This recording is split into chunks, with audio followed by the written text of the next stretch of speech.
No justo, no van a ser 2 veces. Ayer.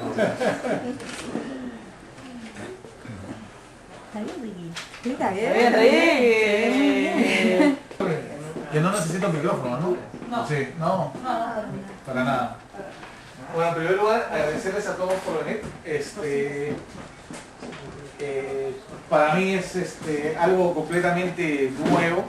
Nunca en mi vida había escrito un libro, pero siempre tuve un profesor que me decía, en la vida uno tiene que escribir un libro, plantar un árbol y tener un hijo. Y fíjense las casualidades de la vida, que cuando terminé el libro, ese profesor se murió. Y no le llegué a contar al profesor de que había terminado de escribir el libro, que él todavía nos había dicho de que teníamos que escribir un libro, ¿no? Entonces, mi vida empieza de este libro, empieza cuando me voy a México. Me fui a México porque yo era una persona que era un vago. La verdad que era un vago. Yo en el colegio repetí años, nunca fue bueno. Entonces recapacité cuando llegué a este país y dije, no, tengo que empezar una nueva vida, tengo que ser una persona diferente, sino que va a ser de mi vida. Entonces me fui a vivir a México. Escogí México después de haber buscado y buscado muchísimas universidades en diferentes partes de Latinoamérica. Y dije, bueno, ¿sabes qué? Tengo que asentarme. El angelito me decía, vamos a cambiar la vida. Y decidí irme a México. Cuando llegué a México, México me fascinó, me gustó. Y lo más bonito para un muchacho joven pues era vivir solo, ¿no? Tenías toda la diversión, decías ahí, y nadie te debía decir tienes que llegar temprano, ni tienes que llegar tarde, ¿no? Entonces era algo maravilloso para mí. Pero también tenía el angelito que me había dicho, hay que estudiar. Entonces tenía la diversión y también tenía el angelito que me jalaba las orejas y decía, ponte las pilas, ponte a estudiar. Entonces es ahí donde nace pues mis estudios en México y este libro que se llama El diario de un perucho a la mexicana. Es un libro que básicamente nació de un 60-70% de mis propias experiencias. Cuando uno viaja a un país y vive en el país, uno tiene que volver a nacer. Es como ahorita mi papá estaba diciendo que él cuando nació a los 20 años en Perú. ¿Pero por qué vuelves a nacer? Porque te tienes que empezar a moldar al país donde tú estás viviendo. Te tienes que empezar a integrar a las costumbres. ¿Sí? Es algo completo. Fíjense la carátula. Yo no dibujé esta cara, sino la dibujó mi hermano. Pero yo le dije lo que quería. Quería una persona con una camiseta peruana, con su gorro de charro y sus bigotes. ¿Por qué? Porque básicamente lo que estás expresando es una persona de ese país, un peruano que llega a una tierra mexicana y se está tratando de adaptar a ese lugar, ¿no? Entonces, este libro, que es súper comiquísimo, ojo que se lo recomiendo a las personas que son mayores de 18. No, la verdad que sí, porque es demasiado pícaro. Es más, tengo el orgullo y el honor de tener acá a Guillermo Descalzi, que ahorita les voy a contar que fue él es el padrino mío, porque este libro yo lo terminé hace un año y no lo había desarrollado. Entonces lo conocí a Guillermo y Guillermo me dijo, le regalé el libro y Guillermo me llamó y me dijo, Ricardo, me encantó tu libro, me encantó y verdaderamente me gustaría hacer una entrevista y me gustó. Entonces este señor tan ilustre me motivó y dijo, ¿sabes qué? Verdaderamente tengo que llevar a que la gente conozca este libro, porque es un libro cómico, no es un libro de tristeza, no es un libro de ficción, sino es un libro cómico que le puede pasar a cualquiera de ustedes o que le haya podido pasar en sus épocas de jóvenes.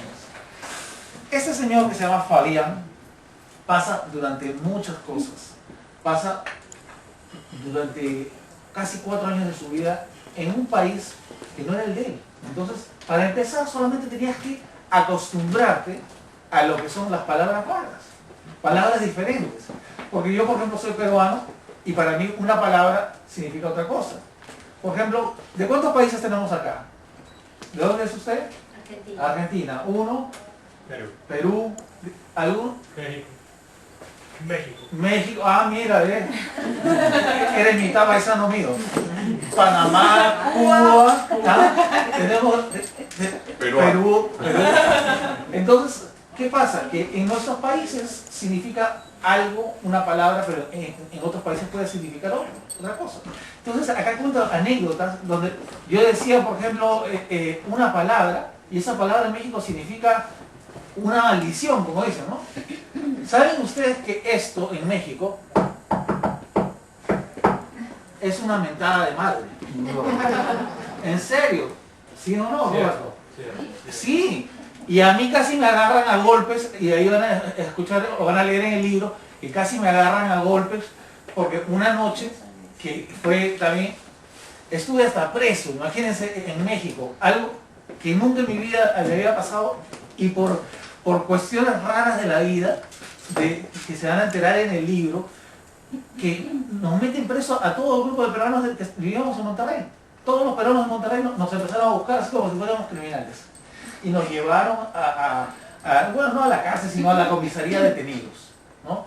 Entonces, cuando el judicial llega al departamento, entonces yo estaba muerto de miedo, estaba que me orinaba de miedo, ¿no? Entonces yo nunca me había pasado una cosa así. Entonces dije, ¿qué va a pasar de mi vida? Dije, yo solamente he venido a estudiar y me están metiendo preso, ¿no? Tranquilo, estamos buscando, esperando a todos. Entonces yo dije, caramba, bueno, pues... Pero seguía con miedo y de repente empiezan a gotear. Empieza a gotear agua por aquí, agua por allá. ¿Qué está pasando? El vecino de arriba había dejado el caño abierto. Entonces, pero el caño para nosotros es la llave, ¿no? Por si acaso. Cuando subí, le dije al judicial, le digo, ¿sabe qué, señor? Déjeme tocar la puerta arriba al departamento para avisarle que se está botando el agua. Entonces subo y yo llego al departamento y y el tipo sale y me agarra el cuello. ¿Pero qué te pasa? ¿A quién vienes tú a insultarle a la madre? Y yo le dije, señor, no le estoy... No, me dijo, ¿a quién vienes tú a rayarle a la madre? Entonces yo dije, pero si yo no he pintado nada. Yo no había pintado nada, ¿por qué me están diciendo que he rayado? Entonces eso es lo que pasa cuando entramos en modismos de otros países, ¿no? Tengo una novia y van a encontrar ahí que, por ejemplo, recién había llegado, tenía 2 meses, y me voy yo me invitan pues a almorzar a la casa de la novia, ¿no? Entonces uno pues, muy campante, va, formalito, bien vestido, ¿no? Entonces estaba toda la familia reunida, entonces nos sentamos a comer, y cuando estamos comiendo, la mamá de la novia, la enamorada, me dice, Ricardo, ¿qué quieres tomar? Tenemos jugo, agua, no, agüita. ¿Y la quieres de cómo se llama? Mineral, no, de caño, no, así todo el mundo se empezó a reír. Y yo estaba rojo y no sabía qué había dicho. ¿Cómo dijiste agua del caño? ¿Saben qué cosa es agua del caño para ellos, Roberto? Agua del desagüe. O sea, la gente ya empezaba amorosamente a imaginarse agua con flotador ahí, con cosas raras así, de desagüe. Pero eso es lo que nos pasa cuando uno viaja a otros países y encuentra otros modismos. Lo mismo pues le puede haber pasado a un mexicano yendo a Perú. Y lo mismo le puede pasar cuando nos vamos a Colombia. Yo actualmente viajo regularmente casi todas las semanas y voy a diferentes países y me encuentro con diferentes modismos. Entonces, en este libro encuentras tanta comicidad y les puedo contar muchas anécdotas que me han pasado. Y acá hay gente que ya ha leído el libro, por ejemplo, mi querido amigo, el filmador. El filmador. José me dice que él leía el libro en el baño. Y yo le decía, ¿por qué lees en el baño? Que me quería cagar de risa. Felizmente que no salgo en la filmación. Pero verdaderamente, el libro es un libro muy picaresco y que verdaderamente cuenta estas anécdotas que van pasando, ¿no? Yo quiero, por ejemplo, antes de continuar, estoy muy orgulloso de que todos ustedes hayan venido, amigos míos, compañeros, familia, y un gran personaje que ya ahora lo quiero como mi padrino, porque fue el que me motivó a escribir y ahora me ha hecho empezar a escribir y ya estoy escribiendo el segundo libro. Entonces porque mucha gente me presiona, sigue escribiendo, entonces estoy escribiendo. me ha picado la mano por escribir hasta ahí, empezando a escribir estas canciones, no sé. Ya no quiere escribir, pero él es el culpable.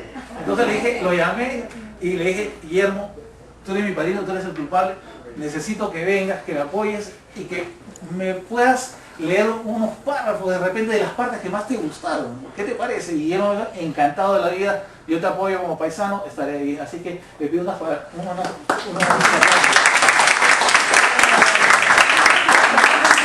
¿Cómo están todos? Bien, gracias, sí.